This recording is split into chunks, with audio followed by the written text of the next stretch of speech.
করলো। তামিমে দারি তার সতীর্থদেরকে নিয়ে ওখানে নামলেন। নামার পরে দেখলেন এক দারোয়ান, বিকট আকৃতির, ভয়ঙ্কর বিদ্যুতের চেহারা। তার সাথে কথা হলো, জানতে পারলো যেখানে বস আছেন, দাজ্জাল আছে ভিতরে। তখন বলল, তুমি একটু দাজ্জালের কাছ থেকে পারমিশন নিয়ে এসো। নিয়ে আসা হলো, অনুমতি দিল। নবী করিম সাল্লাল্লাহু আলাইহি সাল্লামের সাহাবীরা দাজ্জালের কাছে গেলেন। যাবার পরে পরিচয় পর্ব শেষ হলো। দাজ্জাল জিজ্ঞেস করলো, তোমরা কোত্থেকে এসেছো? বললো যে আমরা মদিনা থেকে এসেছি। কোত্থেকে? মদিনা থেকে এসেছি। তোমরা কি মুহাম্মাদের উম্মত? হ্যাঁ, আমরা মুহাম্মাদের উম্মত। আচ্ছা, মুহাম্মাদের উপর কি লোকজন ঈমান আনয়ন করছে? বলে হ্যাঁ, লোকজন ঈমান আনয়ন করছে।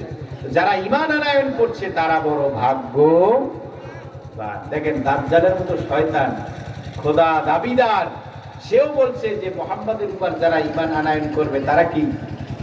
আর আমরা আজকে মুহাম্মাদের হক কথাগুলো বলতে পারি, মুসলমানদেরকে আমার মুসলমানরাই আমাদেরকে লাথি মারে বলতে গেলে। তো ভাইয়েরা আমার, তামিমে দারিকে এবার দাজ্জাল জিজ্ঞেস করছে, তোমাদের মধ্যে এমন কোন সঙ্গী আছে নাকি যে দামেস্ক ভ্রমণ করেছে, সিরিয়া শাম দেশ ভ্রমণ করেছে? তখন বলল হ্যাঁ আছে। তখন 6 জন হাত জাগালো যে আমরা ভ্রমণ করেছি। তামিমে দারি তখন তাদেরকে 3টি প্রশ্ন করলো। দাজ্জাল 3টি প্রশ্ন করলো। 1 নম্বরে বলল, বাইসান নামক যেই বাগান, ওই বাগানে কি এখনো খেজুর হয়? জবাব দিল হ্যাঁ হয়, তবে কম। ওই বাগানে এত পরিমাণ খেজুর হতো, গোটা দুনিয়ার মানুষ ওই বাগান থেকে খেজুর খেত, এরপরও অপচয় হতো, খেজুর অবশিষ্ট থেকে যেত। দাজ্জাল জিজ্ঞেস করলো খেজুর হয় কিনা? বলে হয়, তবে আগের চেয়ে কম। 2 নম্বরে দাজ্জাল বলল যে ওই বাগানে যেদিন খেজুর হবে না, নিশ্চিহ্ন হয়ে যাবে, বাগানের কোনো সিমটম থাকবে না, তখন আমি দাজ্জাল প্রকাশ পেয়ে যাব। 2 নম্বরে জিজ্ঞেস করলো বেরে একটি কূপের কথা, যে ওই কূপের কাছে পানি হয় কিনা। বেরে জুগার, জুগারের কূপে পানি আছে কিনা। এই জুগার হলো হযরত লূত আলাইহিস সালাতু ওয়াস সালাম। তার 2 জন কন্যা ছিল। তার ছোট কন্যা ওই জায়গায় তিনি মারা যান। মারা যাবার পরে লূত আলাইহিস সালাম ওই জায়গায় তাকে সমাহিত করে তাকে কবর দেন। আর ওই মেয়ের নাম ছিল জুগার। এই জন্য ওই কূপটির নাম হয়েছে বেরে জুগার। তো এই বেরে জুগারের কূপটা খুব সুপেয় পানি, খুব মিষ্টি পানি। তো দাজ্জাল জিজ্ঞেস করলো ওই বেরে জুগারে কি পানি আছে? তখন ওই 6 জন লোক জবাব দিল আছে, তবে পরিমাণে কম। পরিমাণে কম। দাজ্জাল আরেকটি প্রশ্ন করলো, বাইসান নামক এই তিব্রিয়া যে সমুদ্র, ওই সমুদ্রের পানির অবস্থা কেমন? জবাব দিল সেখানে পানি এখন তুলনামূলক কম, আমাদের ওই রাজশাহীর সেই নদীর মতো জায়গায় জায়গায় পানি, এরকম অবস্থা। দাজ্জাল জবাব দিল ওই সাগরে যেদিন পানি থাকবে না, শুকিয়ে যাবে, ওই দিন আমি দাজ্জাল প্রকাশ পাবো। ওই দিন আমি প্রকাশ পাবো। ভাইয়েরা আমার, আল্লাহ নবী সাহাবীদেরকে জানিয়েছেন, ও সাহাবীরা শোনো, দাজ্জাল সিরিয়া এবং ইরাকের মধ্যবর্তী জায়গা থেকে প্রকাশ পাবে। আবার আরেকটি বর্ণনা এসেছে, শাম দেশের জাবালে শায়েখ 9000 ফিট উঁচু, ওইখান থেকে দাজ্জাল প্রকাশ পাবে। ওই পাহাড় থেকে ঈসা আলাইহিস সালাতু ওয়াস সালামকে আল্লাহ আসমানে তুলে নিয়েছিলেন, ওই জায়গা থেকে দাজ্জাল প্রকাশ পাবে, এমনই একটি বর্ণনা এসেছে। বন্ধুগণ, দাজ্জাল প্রকাশ পাবে এটা ঠিক। আল্লাহর নবী জানালেন দাজ্জাল যেদিন দুনিয়ায় আসবে, আর এক দিনের সমান হবে 1 বছর।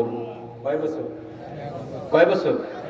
ভাইরা আবার, সাহাবীরা বললেন ইয়া রাসূলুল্লাহ, 1 বছর যদি হয় তবে আমরা নামাজ আদায় করব কিভাবে? যে 1 বছর, শোনো, 1 বছর শুধু দিনই হবে, রাত আর কিন্তু হবে না, আমরা নামাজ পড়ব কিভাবে? রাসূল বললেন তোমরা ধারণা প্রসূত নামাজ আদায় করবে, আল্লাহ সেই নামাজ মঞ্জুর করে নিবে। দ্বিতীয় দিন হবে 1 মাসের, তৃতীয় দিন হবে 1 সপ্তাহের, বাকি দিনগুলো হবে সাধারণ দিনগুলোর মতো। আল্লাহর নবী জানালেন দাজ্জাল দেখতে হলো আব্দুল উজ্জা, একজন ইহুদির মতো। ওর চুলগুলো কোকড়ানো, কপালের উপরে লেখা থাকবে কাফারা, চোখ হবে একটা, চেহারা হবে খুব বিদঘুটে, কিম্বুত কি মাখা, খুব বাজে কুচ্ছিরি চেহারা হবে দাজ্জালের। বন্ধুগণ, আল্লাহর নবী জানালেন শোনো, আমি যদি আমার জীবদ্দশায় যদি দাজ্জাল প্রকাশ পেয়ে যায়, আমি ওর সাথে লড়াই করব কোরআন হাদিস দিয়ে, আমি জয়ী হব। আর আমার ইন্তেকালের পরে যদি আমার উম্মতের মাঝে প্রকাশ পায়, ওরাও যদি কোরআন হাদিস দিয়ে ফাইট করে, ওরাও জয়ী হবে। তবে আমি তোমাদের সূত্র শিখিয়ে দিই, যারা প্রতিদিন সূরা কাহফের 3 আয়াত প্রথম অথবা 10 আয়াত অথবা শেষের 10 আয়াত প্রতিদিন তেলাওয়াত করবে, জুমার দিনে টোটাল সূরাটা তেলাওয়াত করবে, আল্লাহ তাদের দাজ্জালের ফিতনা থেকে বাঁচাবে। সুবহানাল্লাহ। সূরা কাহফ কি সূরা? কাহফ।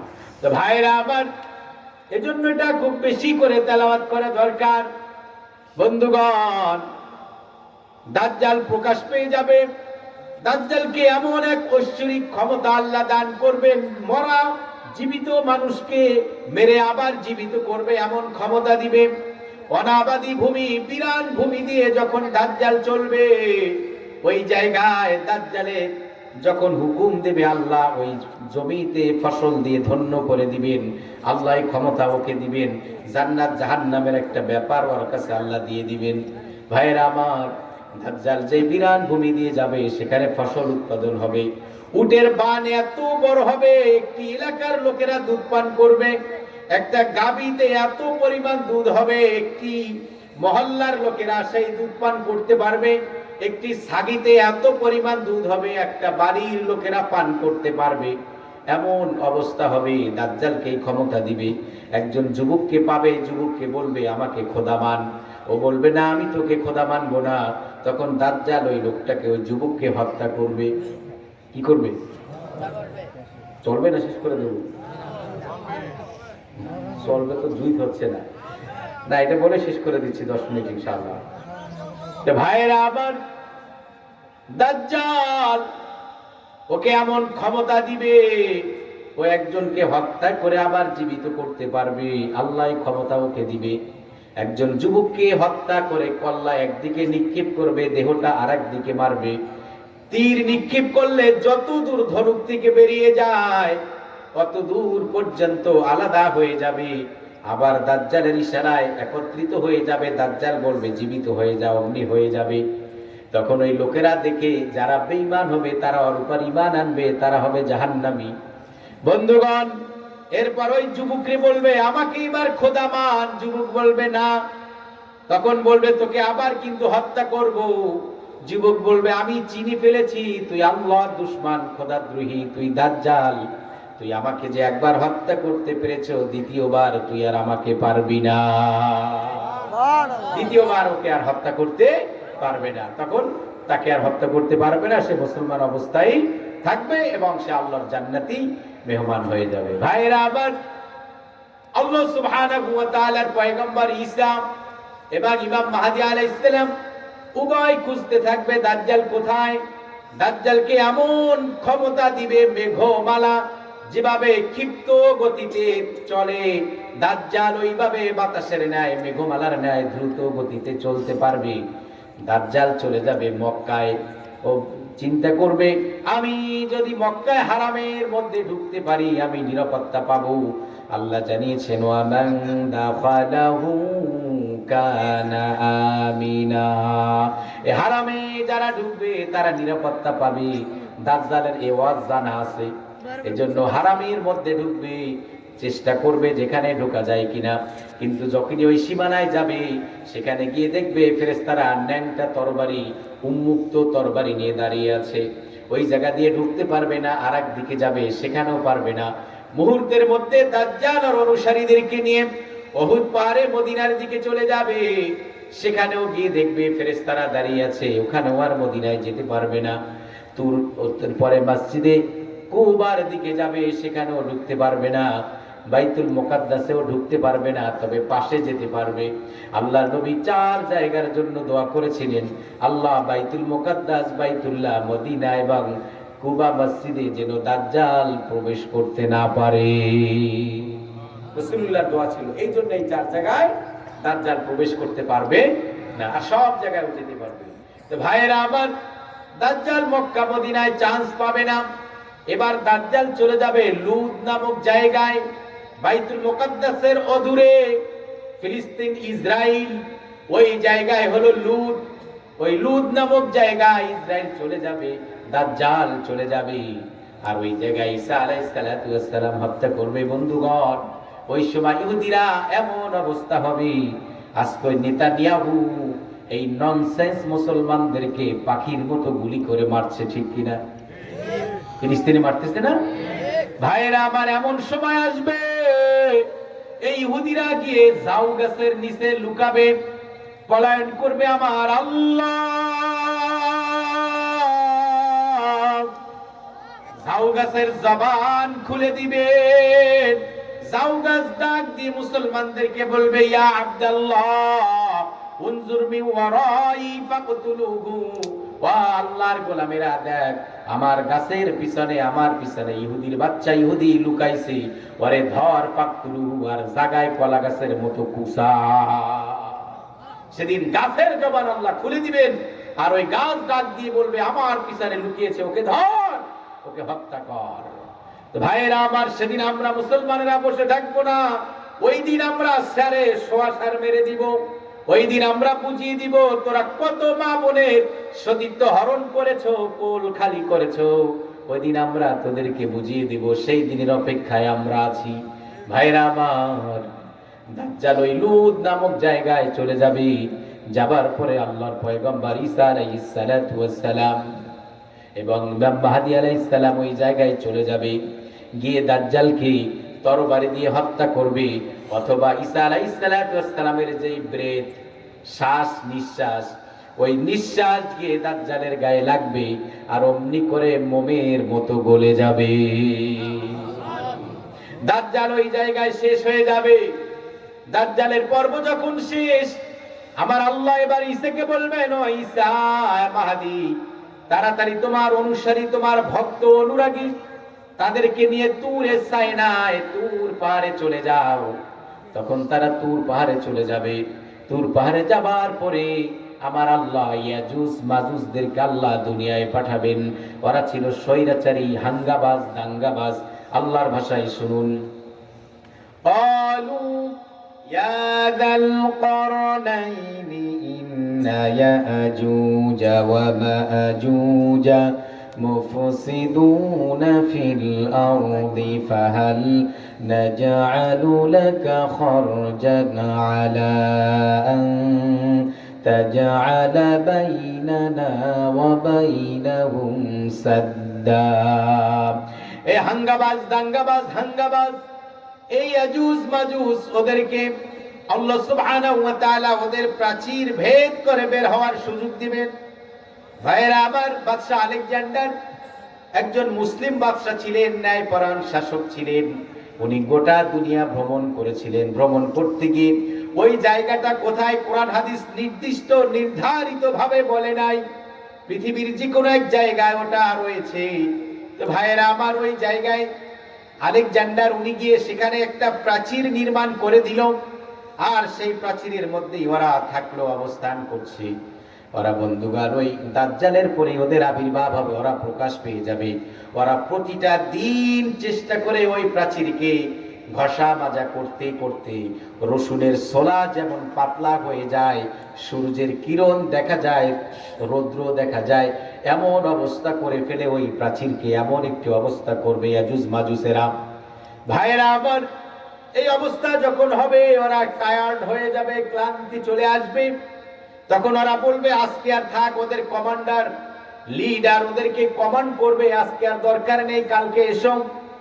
কালকের জন্য রেখে দিবে। আবার যখন আগামীকাল আসবে, গতকাল যা করেছিল আবার সাবেক অবস্থা যেমন ছিল তেমন আর পাবে না, আবার মোটা হয়ে গেছে, আবার চেষ্টা করবে। এইভাবে ওই প্রকাশ পাওয়ার আগ পর্যন্ত ওরা এইভাবে করে যাবে।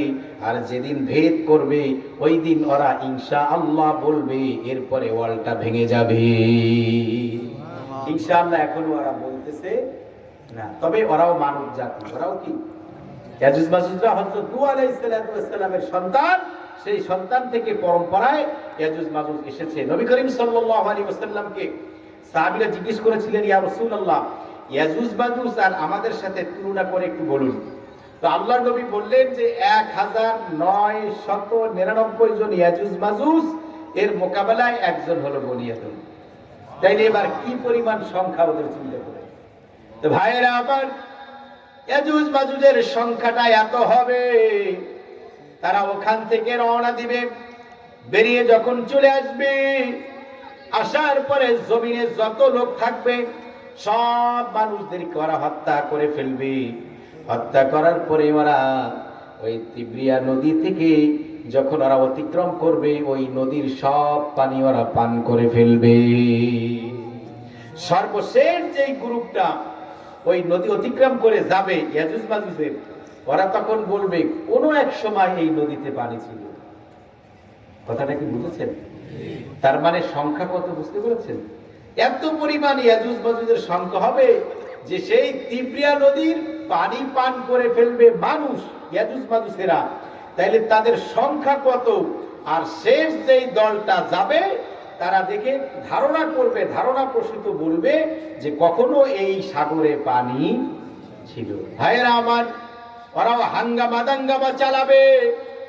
ঈসা আলাইহিস সালাম এবং ইমাম মাহদী তার ভক্তদেরকে নিয়ে তুরে সায়নায় অবস্থান করবেন। ওরা এবার চলে যাবে খামার, জাবালুল খামার, এটাও ফিলিস্তিনে বাইতুল মুকাদ্দাসের কাছে। ওই পাহাড়ের কাছে চলে যাবে ইয়াজুজ মাজুজ। ওরা এবার দেখবে দুনিয়ায় তো আর কেউ নাই, সবাইকে আমরা হত্যা করেছি, আমাদের অপারেশন সাকসেস হয়েছে, এবার আকাশওয়ালা আছে, এবার আসমানবাসীর শেষ করি। এই বলে ওরা তীর আসমানের দিকে নিক্ষেপ করবে। আমার আল্লাহ কুদরতি ভাবে তীরের মাথায় রক্ত লাগিয়ে এটা আবার জমিনে ফিরিয়ে দিবেন। ওরা যখন দেখবে তীরের মধ্যে রক্ত লাগানো, উল্লাসে ফেটে পড়বে, ওরা উদ্ভাসিত হবে, আনন্দে আত্মহারা হয়ে যাবে। ওরা বলবে আমরা আসমানে যারা আছে ওদেরকেও হত্যা করেছি, দম্বে ফেটে পড়বে। ভাইয়েরা আমার, এবার ঈসা আলাইহিস সালাম দেখবে এমন ক্রাইসিস হয়েছে, একটি ছাগলের মাথায় 100 দিরহামের মূল্য হয়ে যাবে, কেনাকাটাও করতে পারবে না, হাতেও কিছু থাকবে না, খেতেও পারছে না। আল্লাহর কাছে আল্লাহর পয়গম্বর ঈসা আলাইহিস সালাতু ওয়াস সালাম দোয়া করবে, আল্লাহ তুমি আমাদেরকে এই স্বৈরাচারী ইয়াজুজ মাজুজদের থেকে আমাদেরকে বাঁচাও। আল্লাহ পয়গম্বরের দোয়া মঞ্জুর করবেন। উটের মধ্যে এক জাতীয় রোগ হয় ঘাড়ে, আল্লাহ ওই রোগটা ইয়াজুজ মাজুজদেরকে দিবেন। ওই কীটগুলো ইয়াজুজ মাজুজদের শরীরে ঢুকে যাবে, ওরা রোগাক্রান্ত হয়ে মরে যাবে। মরে যাবার পরে সবাই আল্লাহর জমিনে এমন ভাবে মরে পড়ে থাকবে, একটা আঙ্গুল জমিনে রাখার মতো কোনো জায়গা পাওয়া যাবে না। এমন অবস্থা হবে, খুব বিদঘুটে কিম্বুদকি মাখা কুচ্ছিরি কদাকার বাজে গন্ধ ছড়াতে থাকবে। ঈসা আলাইহিস সালাম আল্লাহর কাছে আবার আবেদন জানাবেন, নিবেদন করবেন, দোয়া করবেন, আল্লাহ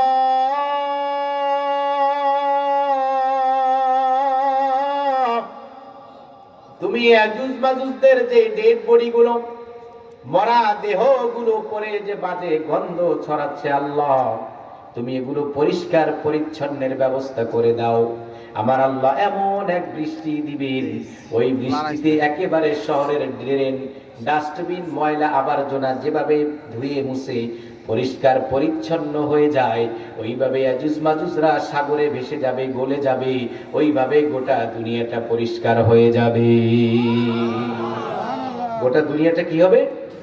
পরিষ্কার হয়ে যাবে। ভাইরা আমার, এই গোটা দুনিয়া যখন পরিষ্কার হয়ে যাবে, ইমাম মাহদী এবং ঈসা আলাইহিস সালাম তাদের সময়কাল হবে 40 বছর, 70 বছর অথবা 20 বছর, বিভিন্ন বর্ণনা এসেছে। ভাইরা আমার, ইমাম মাহদী আলাইহিস সালাম, ঈসা আলাইহিস সালাম দুনিয়া থেকে বিদায় নেবেন। হাদিসে এসেছে আল্লাহর নবী সাল্লাল্লাহু আলাইহি ওয়াসাল্লামের রওজার শিয়রে ওই মদিনায় রাসূলুল্লাহর কবরের পাশে ঈসা আলাইহিস সালামের কবর হবে। গোটা দুনিয়ায় যখন শান্তি আরাম আয়েশি জীবন যাপন চলবে, এমন একটা ডালিম হবে, ডালিম আনার, যে ডালিমের খোসা মানুষ ছাতা হিসাবে ব্যবহার করবে, এবং এত পরিমাণ দানা হবে, ওই দানা একটি গ্রামবাসী একটা ডালিমের দানা খেতে পারবে। হাজী সাহেব আছেন এখানে? কেউ নাই? কোনো হাজী নাই? তায়েফে গিয়েছেন এরকম কেউ আছেন? এই তায়েফে গেছেন না? বলেন তায়েফে গেছেন কখনো? তায়েফের যে আনার এত বড় বড়, এক একটা আনার 2.5 কেজি 3 কেজি, আল্লাহ সেই কিছু আলামত দেখাচ্ছেন।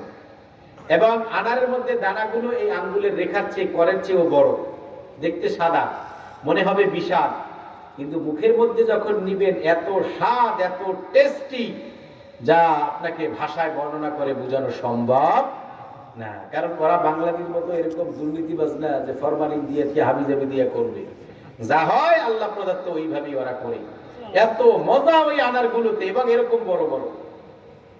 তো ভাইরা আমার, একটা আনার হবে, ডালিম হবে, সেই ডালিমের খোসা দিয়ে জনগণ ছাতা বানাবে। এত বরকত হবে, কারো হাতে অর্থের অভাব হবে না, টাকা পয়সার অভাব হবে না। এত অর্থ আল্লাহ সকলের হাতে দিবেন। তখন আলেম ওলামা যারা থাকবেন তাদের হাতে অর্থ খুব বেশি হবে, টাকা পয়সা খুব বেশি হবে। এখন কোন মসজিদের ইমাম যদি গাড়িতে চলে, যে আমি আসতেছিলাম তো কালকে আমার এক বন্ধুও বলতেছে, দোস্ত এই মসজিদের ইমাম সাহেবের চাকরিটা গেছে। কেন গেল? তো ওনার অপরাধ হলো উনি খুব আয়েশে জীবন যাপন করে। কেমন? ওনার স্ত্রীকে নিয়ে যশোর থেকে ঢাকায় প্লেনে আসছিল, এই জন্য। কোন জাতের মুসল্লিদেরকে নামাজ পড়াইছে চিন্তা করো, সব কারুন হামান টাইপের মুসল্লি। একজন ইমাম, তার একটা হবি থাকতে পারে না? যশোর থেকে খুলনায় আসতে 2200 টাকা নেয় টিকিট, সেখানে সর্বসাকুল্যে পরিবার সহ 3 জন আর 5000 টাকা ধরলাম, ছোট একটা বাচ্চা। তো 5000 টাকা খরচ করে বেটায় শখটা মিটাইছে, ওখান থেকে বেড়াতে আসছে ঢাকা, এই জন্য তার চাকরিটা নাই। হুজুর মানুষ প্লেনে চড়বে কেন? ও তোমরা 6 কোটি টাকা দিয়ে গাড়িতে চলতে পারো, প্লেন হেলিকপ্টারে চলতে পারো, ওটাই কোনো দোষ নাই। হুজুর একটু প্লেনে চলছে, তাতেই একেবারে চেহারা মেঘাচ্ছন্ন হয়ে গেল। কাদেরকে নিয়ে নামাজ আদায় করবে? তো ভাইরা আমার, যেই কথা বলছিলাম, আলেম ওলামাদের হাতে তখন অর্থ আসবে, টাকা আসবে, একজন আর একজনকে সাহায্য করতে চাইবে, অর্থ দিতে চাইবে, কেউ নিবে না, বলবে না তোমার টাকা দরকার নাই, নিজেরটাই তো আমি শেষ করতে পারছি না। এইভাবে 40টি বছর অথবা 70 বছর এইভাবে অতিক্রম করতে থাকবে। বন্ধুগান, এমন অবস্থা হবে সুখ পেয়ে আল্লাহকে ভুলে যাবে। তখন ওই লোকেরা আবার শিরক বেদাত কুফরি করা শুরু করবে। আমার আল্লাহ তখন এই কোরআনের অক্ষরগুলো আসমানে তুলে নেবেন, সূর্য মামা পশ্চিম দিক থেকে উঠবে। 40টি বছর এইভাবে স্টেবল হবে, এইভাবে দাঁড়িয়ে থাকবে সূর্য 40টি বছর। ওখান থেকে আর নড়াচড়া করবে না, আজান দিতে যাবে, মুখে আর ধ্বনি আসবে না। আল্লাহর জমিনে তখন একজন মুমিন থাকবে না, সেজদা দেওয়ার মতো কোনো লোক থাকবে না। ওরা মসজিদে যাইবে, কোরআন খুলবে, দেখবে কোরআন পড়া যায় কিনা। কোরআন খুলে দেখবে কোরআনের মধ্যে কোনো অক্ষর নাই, শুধু সাদা পাতা।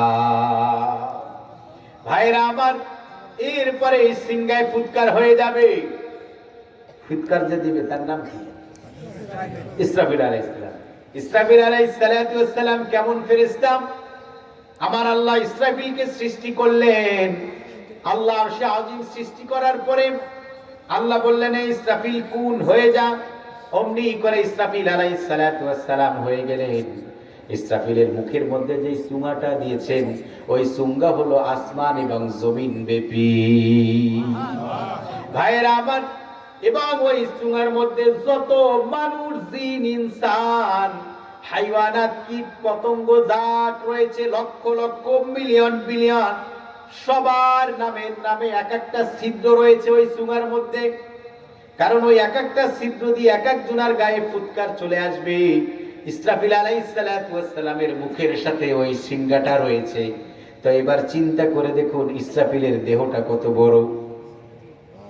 ইসরাফিল আলাইহিস সালামের দেহটা কত বড়। 7 আসমানের উপর একটা সাগর আছে। কি আছে? ওই সাগরের উপরে 8 জন ফেরেশতা আছে। কয়জন?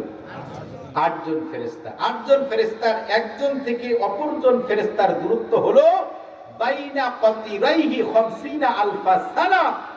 একজন ফেরেশতা থেকে অপর ফেরেশতার দূরত্ব হলো মাত্র 50,000 বছর। কত? 50,000 বছর। ভাইয়েরা আমার, শুধু তাই নয়, একজন ফেরেশতার এই কাঁধ থেকে অপর কাঁধের দূরত্ব হলো সাবা সাবা সাবা সানাতিন 700 সানাতি মিয়াতা আমিন, 700 বছরের দূরত্ব হলো এক ফেরেশতার এই কাঁধ থেকে অপর কাঁধের দূরত্ব। আর একজন 8জন ফেরেশতা একজন থেকে আরেকজনের দূরত্ব হলো 50,000 মাইল। এবং ওই সাগরের গভীরতা কেমন? কামা বাইনাস সামাই ওয়াল আরদি, এই 7 আসমান এবং জমিন যেমন গভীর, ওই সাগরের গভীরতা হলো তেমন। ওই যে 8জন ফেরেশতা দাঁড়িয়ে আছে, তাদের দেহটা কেমন এবার শুনুন। ইসরাফিল তো ছোট ফেরেশতা, যে চুঙা নিয়ে দাঁড়িয়ে আছে আসমান জমিন ব্যাপী জোড়া। আর ওই 8জন ফেরেশতা কেমন? যেই সাগরের গভীরতা হলো ওই 7 আসমান থেকে সেই জমিন, এখানে যতটুক পরিমাণ গভীরতা হবে সেই পরিমাণ গভীরতা হলো ওই সাগরের। আর সেই সাগরে যে 8জন ফেরেশতা আছেন তারা লম্বা কেমন? ওই যে 8জন ফেরেশতা দাঁড়িয়েছেন, মা ওয়াসালা মাউল বাহরি ইলা উনুকিহি, ওই ফেরেশতাদের হাঁটুর নিচে হলো ওই সাগরের পানি। তাহলে ইসরাফিল আলাইহিস সালাম যখন সিংহায় ফুৎকার দিবেন তখন কি অবস্থা হবে? আল্লাহ কোরআনে জানিয়েছেন, ইয়াউমা তারাউনাহা তাযহালু কুল্লু মুরদিআতিন আম্মা আরদাআত ওয়া তাদউ কুল্লু যাতিন হামলিন হামলাহা ওয়া তারান নাসা সুকারা ওয়া মা হুম বিসুকারা ওয়ালাকিন্না আযাবাল্লাহি শাদীদ। আমার আল্লাহ জানিয়েছেন সেদিন দেখবেন নবী, সিংহায় যখন ফুৎকার দেওয়া হবে, ইসরাফিল আলাইহিস সালাম যখন ফুৎকার দিবে, মানুষদেরকে মনে হবে মাতাল। গর্ভবতী নারীরা তাদের অ্যাবর্শন হবে, গর্ভপাত হবে, সন্তান ঝরে যাবে, খসে পড়ে যাবে, তারা তাদের আর গর্ভ নির্দিষ্ট টাইমে হবে না। ইয়াউমা ইয়াজআলুল বিলদানা শিবা, শিশুরা বৃদ্ধ হয়ে যাবে, এমন একটি অবস্থা হয়ে যাবে। মানুষ হাত দিয়ে লোকমা উঠিয়েছে, খাবে, খাবার মতো সময় পাবে না। উষ্টি থেকে দুধ দহন করে নিয়ে এসেছে, মুখে নিবে, পান করবে, পান করার মতো কোনো অবকাশ সে পাবে না। সকলকে মনে হবে উন্মাদনায় মেতে আছে, সকলে মনে হবে যেন মদ্যপ, এমন অবস্থা হবে। ওয়াতারান নাসা সুকারা ওয়া মা হুম বিসুকারা, মনে হবে যেন এরা মাতাল, আসলে তারা মাতাল না। ওয়ালাকিন্না আযাবাল্লাহি শাদীদ, মূলত হলো আল্লাহ সুবহানাহু ওয়া তাআলার কঠিন আযাবের কারণে তাদের এই অবস্থা হবে। ভাইরা আমার, শুধু তাই নয়, আসমান এবং জমিন একটা আরেকটার উপরে টাস টাস করে পড়ে যাবে। কাতাইয়িস সিজিল্লিল কুতুবি কামা বাদানা আউয়ালা খালকিন নুঈদু, বইয়ের পাতা একটা আরেকটার উপরে যেভাবে ঠাস ঠাস করে পড়ে যায়, ওইভাবে আসমান জমিন একটি অপরটির উপরে পড়ে যাবে। পাহাড়গুলো পঙ্গপালের মতো উঠতে থাকবে। ওয়া তাকুনুল জিবালু কালঈহনিল মানফুস, এমন অবস্থা হয়ে যাবে। শুধু তাই নয়, চন্দ্র এবং সূর্যকে আমার আল্লাহ একত্রিত করে ফেলবেন। মানুষেরা অস্থির হয়ে যাবে, পালানোর জায়গা পাবে না। আল্লাহর ভাষায় শুনুন সেদিন কি হবে। ওয়াজুমিআশ শামসু ওয়াল কমার ইয়াকুলুল ইনসানু ইয়াউমাইদিন আইনাল মাফার, সূর্য এবং চন্দ্রকে একত্রিত করা হবে। মানুষেরা উন্মাদনায় মেতে থাকবে, বলবে, মানুষেরা বলবে, হায় কি হলো, কোথায় যাব, কোথায় পালাবো, অস্থির হয়ে যাবে, কিন্তু পালানোর কোনো সুযোগ থাকবে না। জমিনটাকে আল্লাহ সুবহানাহু ওয়া তাআলা তামা বানিয়ে দিবেন, সকলের মৃত্যু হয়ে যাবে, সবাই কবরে চলে যাবে, কবরের জীবন বারজাখি জীবন শুরু হয়ে যাবে।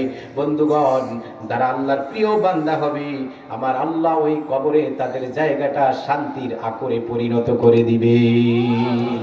তখন এই কবরবাসীরা বলবে, ইয়া রব্বি ইয়া রব্বি আকিমিস সাআ, ওগো মাওলা,